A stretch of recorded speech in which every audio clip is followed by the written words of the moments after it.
नमस्कार मंडळी, मी समीक्षा पिंपळकर. माझ्या ब्लॉगमध्ये आपलं स्वागत आहे. आज 26/7/2026 रविवार.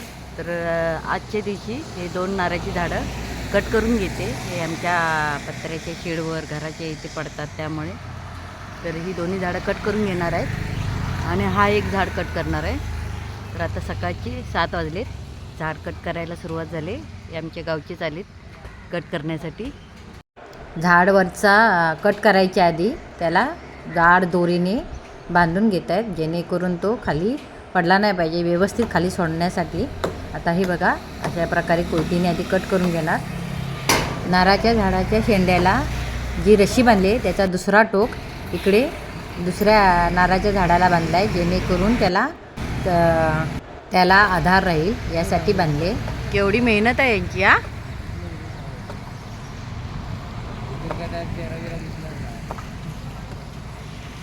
खाली आलात आता पाडणार.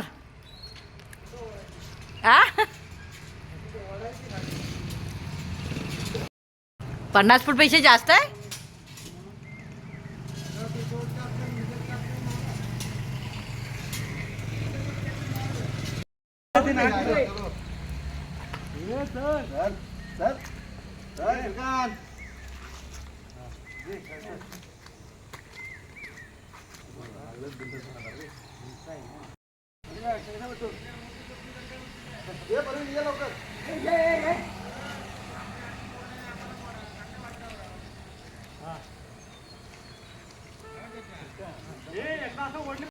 खूप चिवट झाड आहे. किती हलवतायत, ओढतायत, एवढे सर्वजण जमा झाले तरीसुद्धा ते काय तुटत नाही.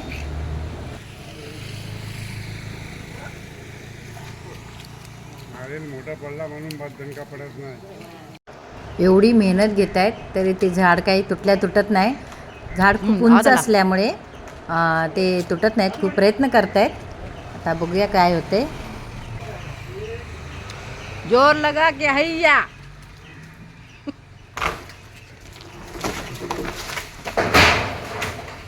एवढी मेहनत करून शेवटी ते झाडाचा शेंडा तुटला. आता हे वरती पुन्हा चालले दुसरा भाग कापण्यासाठी. तर आता वरती मशीन खेचून घेत आहेत. ही बघा, दोरीने.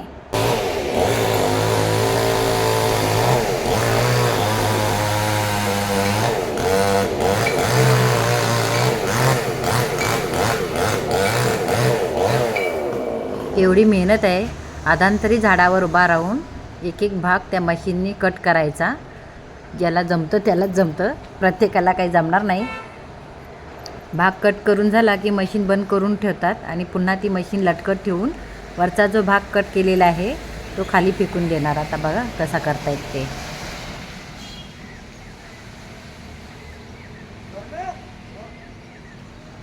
कट केलेला भाग काढायचा प्रयत्न करत होते, पण तो निघत नव्हता. म्हणून आता कोयतीने थोडे 2-4 घाव मारून तो सुट्टा केला त्यांनी.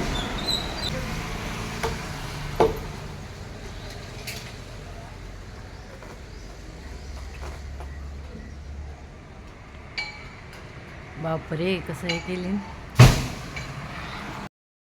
हे असं अलगद कापायचं आणि काढायचं सोपं नाही. मग तेवढं अलगद काढतात, तेवढं उचलतात पण वरती उंचावर आणि तसं फेकतायत वरती. बघा, बरोबर मानलं पाहिजे. खतरनाक काम आहे हो. शेडवर पडत होतं सगळे नारळ. आता नवीन शेड बनवणे त्याची वाट लागते. मी ते 30,000 रुपये शेडलाच गेले आणि मजुरी वेगळी. सगळे सामानाला एवढे गेले होते. तेवढंच कापतायत आणि तेवढंच कोयतीने कट करून पुन्हा अलगद खाली सोडतायत. आपल्याला तरी जमल काय हो? पाऊस पडतोय तरी त्यातनं काढतायत बघा, नाही ना.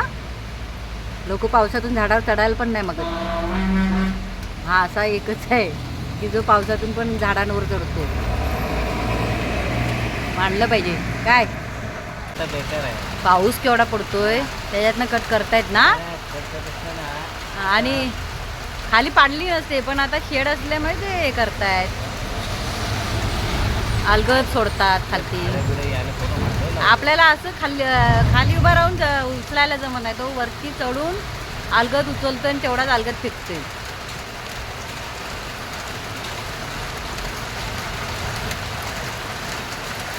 किती लोकांची नानांची झाडं तोडली नाहीत त्यांनी.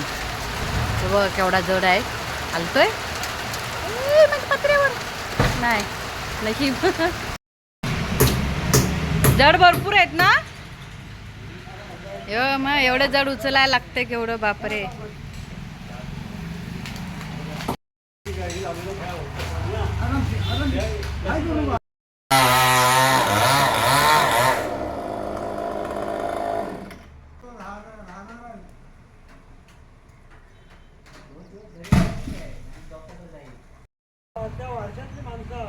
पण देवा देवा बोलल्या म्हटलं कोण देवा म्हटलं ह्यांचं तर देवा नाव नाही आहे. असं असं काय कमी आहे. आज सुरुवात झाली. कशाला किती वर्ष झाली माझ्याकडे काम करते. हा ते सांगा आता. काय माहिती नाही ना काय पण बोलतात. अजून ह्या 2 तोडायचे आहेत. सुतार पक्षी कसा हे करतो सुतार पक्षी तसं करता एकदम बिंदास. हा हा अहो त्यांना साखर नको आणि तुम्हाला साखर पाहिजे जास्त.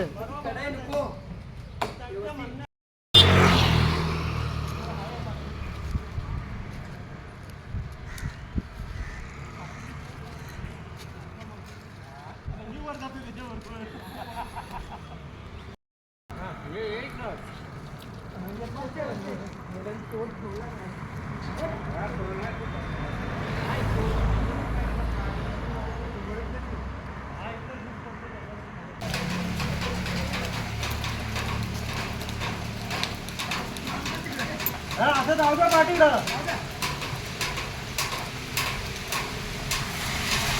अशी वाटली का फिरवलं सोड. घ्या जरा असं असा बोलू अशी आहे. आता वर ही रशी कशी रशी बांधलेली तशी तोड आहे. पावसाला सर्व्हिसिंग सेंटरच्या साईडचं झाड तुटत नव्हतं तर सर्वजण एकत्र आले. आमच्या कोकणात बघा असे असतात. येताना बघितली त्यांनी की झाड तुटत नाहीत तर मग सगळेजण आले एकत्र आणि सर्वांनी मदत केली. आणि बघा कशा प्रकारे झाडाचा वरचा शेंडा तुटला. आला पडली. अरे अरे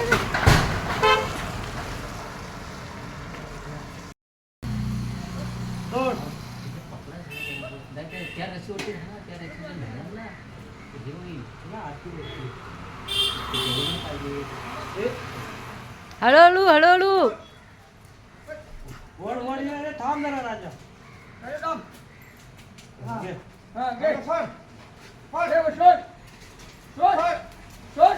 हा